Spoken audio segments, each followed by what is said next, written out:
Fala, nação, infelizmente o resultado não veio, né? Uma partida complicada, Flamengo e Fortaleza. No caso, Fortaleza-Flamengo, o jogo foi na Arena Castelão. Então os mandantes eram é, os jogadores do Fortaleza, a equipe do Fortaleza.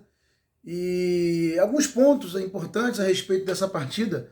O Flamengo até iniciou o jogo de uma forma bem surpreendente, conseguiu manter ali uma posse de bola com certa eficiência, conseguiu criar uma jogada ou outra. Só que aí o jogo foi desenrolando, o Fortaleza foi começando a ganhar terreno por conta daquela saída rápida que eles estavam se propondo. Acabaram numa jogada onde o Flamengo demonstrou de novo deficiências, né? De que quando sobe muito as linhas, não tem muita condição de velocidade para correr atrás do adversário. Quando o Flamengo precisa correr para trás, sempre tem problemas. Isso acontecia desde o início do ano com o Paulo Souza. Quando acontece problemas com o Dorival é assim. Mas o jogo foi mais marcado pelos erros individuais do que por um problema coletivo. O Flamengo, infelizmente, teve muitos erros, jogadores abaixo demais da média, né? E aí não é você colocar a culpa em jogador A, B ou C, até porque com os desfalques que o Flamengo tinha e com o decorrer da partida precisando de modificações por cansaço, por lesão, era muito difícil ganhar do Fortaleza. Já seria difícil ganhar do Fortaleza na Arena Castelão com o time principal do Flamengo. Acho que todo mundo sabe que isso seria difícil. Não é uma coisa, não é uma situação normal para qualquer um. E com os problemas que o Flamengo tinha, se tornava ainda mais difícil. Então, o Flamengo conseguiu levar o jogo até certo ponto, conseguiu a virada, tudo muito bem, o primeiro tempo muito ok. E aí começam essas falhas individuais. Começam não, na verdade no primeiro gol já teve alguma, né? Mas vem um conjunto de falhas em sequência, onde o João Gomes erra um passo, onde o Léo Pereira acredita que a bola vai sair e não dá o combate até o final, onde os volantes do Flamengo não marcam, o Thiago Maia está olhando a bola ser tocada de pé em pé, até chegar no Pedro Rocha para chutar para o gol e fazer o gol de empate do Fortaleza. Então, assim, são sequências de erros. O Flamengo deixava uma série de espaços pelo lado direito, né? E eu até tinha dito que o Flamengo deveria atuar pelo lado direito ofensivo, em cima do lado esquerdo de defesa do Fortaleza, porque eles estavam com os jogadores daquele setor, todos eles pendurados. O zagueiro que atua pelo lado esquerdo, o lateral esquerdo e o volante deles, o meio que atua pelo lado esquerdo, na cobertura todos estavam pendurados com cartão amarelo, então achei que eles poderiam não fazer determinadas faltas, enfim, acabar facilitando a vida do Flamengo. O que não foi, o que não aconteceu, vimos um Rodinei que muita gente está dizendo, e eu confesso que também tive um pouco essa impressão, um pouquinho ali fora de forma, vamos colocar dessa maneira. Não sei se a pausa que teve agora, não sei se é algum exagero. Eu sei que jogador para ganhar não é tão fácil, para ganhar peso, essas coisas todas, mas me parecia um pouco... Não estava um avião como vinha ultimamente, né? Não sei se é a falta de ritmo, não sei se realmente está um pouco acima do peso por algum motivo. Enfim, e aquele lado do Flamengo estava ficando muito vulnerável e não conseguia atacar a profundidade como costuma conseguir, dar amplitude e profundidade. O Rodinei tem feito isso de forma muito boa, né? E até o elevado como um jogador de nível melhor do que ele realmente apresentava antes. Hoje não funcionou, nessa partida contra o Fortaleza não funcionou. E além do Rodinei, um Léo Pereira muito atabalhoado durante o jogo, com escolhas péssimas, com passes perigosos, né, com antecipações que não tem necessidade. Logo de início ele tenta fazer uma antecipação no campo de ataque do Flamengo e não consegue, não é bem sucedido. O Fortaleza chega de forma perigosa no nosso gol. Ali eu já vi algumas coisas, já estava conversando com meu filho, com o pessoal do grupo de membros, falou, ó, não está caminhando bem, o Flamengo está caindo na armadilha do Fortaleza, o Fortaleza está puxando o Flamengo para o campo dele e vai sair em velocidade em cima dos nossos zagueiros. Infelizmente aconteceu, e aí, quando o Flamengo já tinha se colocado bem, virado o jogo, acontece essa falha generalizada do segundo gol. Depois o Flamengo consegue se assentar de novo, faz o segundo tempo ali, muito ok, né? Trocando com o Fortaleza, mas aí os jogadores vão cansando, há uma lesão do Mateusão que estava fazendo um papel importante, apesar de não ter a qualidade de um Pedro, é claro, mas fazia um papel importante de movimentação ali, de entrada da área, fazia facão, dava algumas opções, inclusive sofreu o pênalti do segundo gol do Flamengo. Mas aí o Mateusão, por conta de, não sei se o gramado, se uma falha dele se lesiona, acho que o Dorival coloca o Peterson, era assim o que tinha para fazer hoje, né? Não tinha mais gente para entrar. E aí depois o Matheus França, que não vinha também se apresentando bem, na minha opinião, fazia uma jogada ou outra, mas ainda sentindo muito essa diferença da categoria deles para o adulto é muito diferente, né? Mais à frente nesse vídeo eu vou falar um pouco desse ponto, desse aspecto, para aquelas pessoas que já estão aí querendo execrar os garotos, dizer que não serve, dizer que não aguenta, né? Os mensageiros do caos que estão a todo vapor depois dessa derrota do Flamengo. E aí o Matheus França, que não vinha fazendo lá uma partida tão boa, salvo uma jogada ou outra que conseguiu fazer, é substituído. Confesso que uma substituição que me deixou meio sem entender, mas a gente não está no dia a dia, então vamos pensar que o Dorival é quem sabe. Ele coloca o Pedrinho, e eu confesso que pelo que eu vejo de base, acompanho de base, eu achei que ele fosse colocar, por exemplo, o Verton, né? Porém, aí não é isso que define o resultado. O Flamengo toma um sufoco no final, onde infelizmente hoje nesse jogo eu acertei várias situações do que iriam acontecer. Acertei quando ia tomar o primeiro gol, acertei quando ia tomar o gol da virada, infelizmente, porque o Fortaleza se colocou numa pressão onde o Flamengo não era capaz de pegar uma bola, um rebote, uma segunda bola para sair. Tanto é que o gol da virada do Fortaleza sai de uma segunda bola de novo. Davi Luiz corta para meia-lua. A bola que vira gol do Fortaleza aconteceu umas 10 vezes em sequência. O Flamengo cortava, não tinha ninguém para a segunda bola, parecia até que tinha um jogador a menos. Então, são muitos erros numa noite só.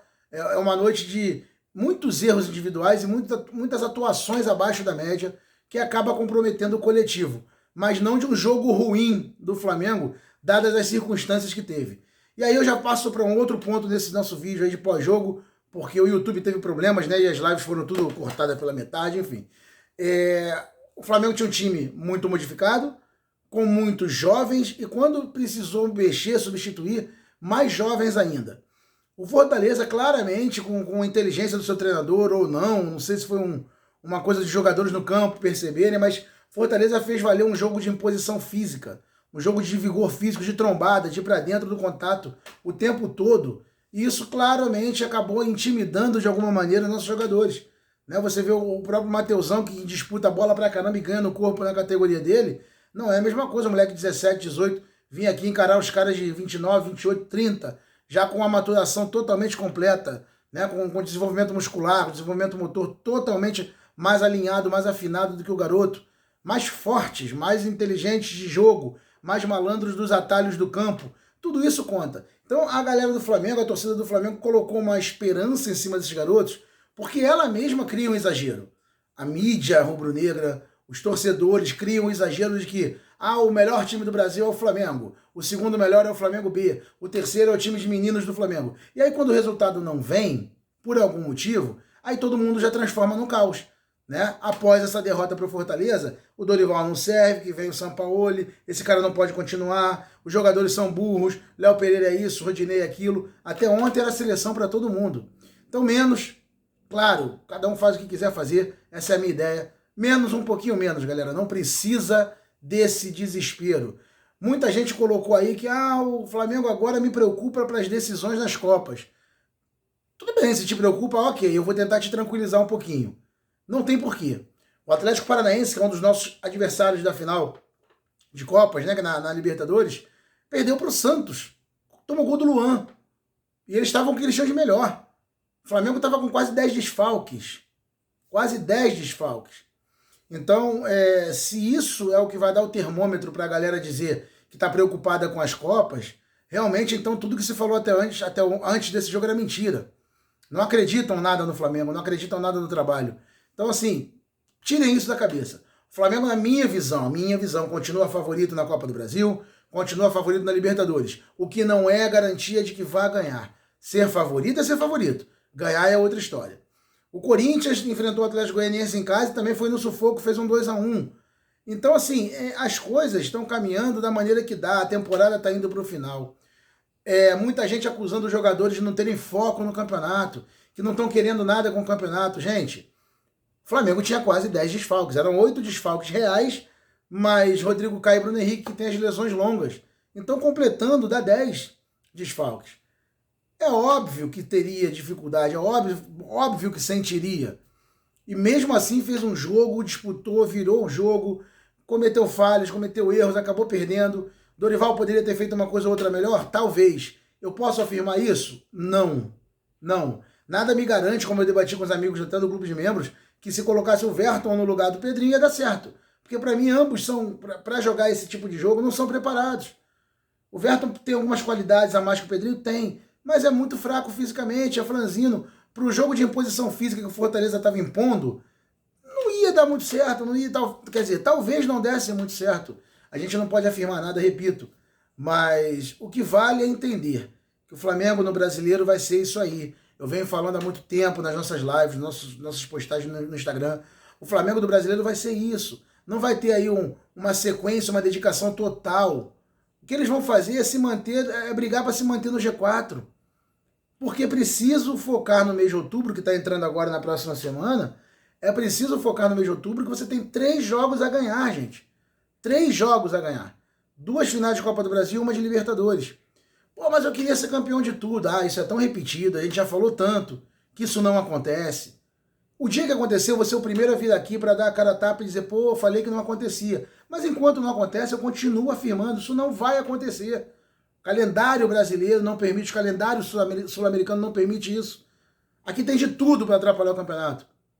Tudo, tudo, tudo, tudo. Então, quando a CBF grita, todo mundo, e nessa data FIFA vai parar. Porcaria nenhuma, porque o Flamengo jogou hoje sem todos os jogadores que estavam na seleção. Como é que parou? Como é que parou? Então não parou nada. Olha o prejuízo que é você não poder usar um Pedro, um Arrascaeta, um Everton Ribeiro, um Vidal, um Pulgar. Olha o prejuízo que é. Não vou nem colocar o Varela, que não vinha jogando, não vinha sendo titular, nada. Mas olha o prejuízo que é. E ainda tem uma arbitragem desastrosa lá de trás de um Fla-Flu, onde você, sabendo que o time vai ter desfalques, tira Cebolinha e Marinho de um jogo. Então, é muito complicado. Eu espero que a torcida entenda. O Dorival falou na coletiva, assim como qualquer outro técnico, estava de cabeça quente também porque perdeu, acaba não sendo muito claro, acaba fugindo de uma coisinha ou outra. Mas ele garantiu que o time continua focado, ele garantiu que coisas boas virão, ele garantiu que o time fez um bom jogo até onde pôde, até onde aguentou. E eu concordo com ele, o Flamengo não fez um mau jogo até onde aguentou, dadas as circunstâncias que se encontrava, né? Muita gente reclamaria se ele, por exemplo, escalasse um Diego Ribas de início. Ele não escalou. Eu também acho que não devia escalar, porque seria um jogador que era certo uma substituição, não aguenta mais o jogo. Demos um azar imenso com o mal-estar do Filipe Luiz. O Filipe Luiz é um termômetro, o Filipe Luiz é um cara inteligente que organiza. Ele estava ajudando os garotos o tempo todo, orientando os garotos no campo. E aí, quando ele não volta para o segundo tempo, eu acho que os próprios garotos sentiram falta disso. Enfim, a derrota veio, é doído, mas vamos que vamos, bola para frente. Final de semana tem mais, Flamengo e Bragantino. A gente precisa vencer. O foco não é buscar Palmeiras, não é nada. Acabou a rodada, o Palmeiras abriu mais ainda, o Inter empatou, né? Então, o Palmeiras ganhou do Atlético fora, o Atlético um time completamente pipoqueiro mesmo também. Então, é entender que no Brasileiro a gente tem que lutar agora para ficar entre os 4, para ficar o melhor posicionado possível, se possível na frente de um rival estadual que é o Fluminense, para poder terminar na frente. Só isso, essa é a briga. Não tem mais vamos correr atrás do título. Talvez por um lado isso seja bom. Talvez isso seja bom, porque o Flamengo não vai mais com esse peso de ter que correr atrás de todas as conquistas da temporada que a torcida cismou que tinha que acontecer. Galera, não dá. Infelizmente, não dá. O YouTube estava ruim, o YouTube estava com problema. Não tem como a gente fazer uma live de pós-jogo, então hoje é em forma de vídeo. O nosso Viu o Jogo, espero que vocês tenham gostado. Se gostaram, deixem um like, por favor. Quanto mais likes, melhor. Compartilhe o vídeo com o máximo de pessoas que vocês puderem. Ative o sino de notificações e, se puder, claro, se torne membro do canal, que ajuda bastante o nosso trabalho aqui. Valeu? Saudações!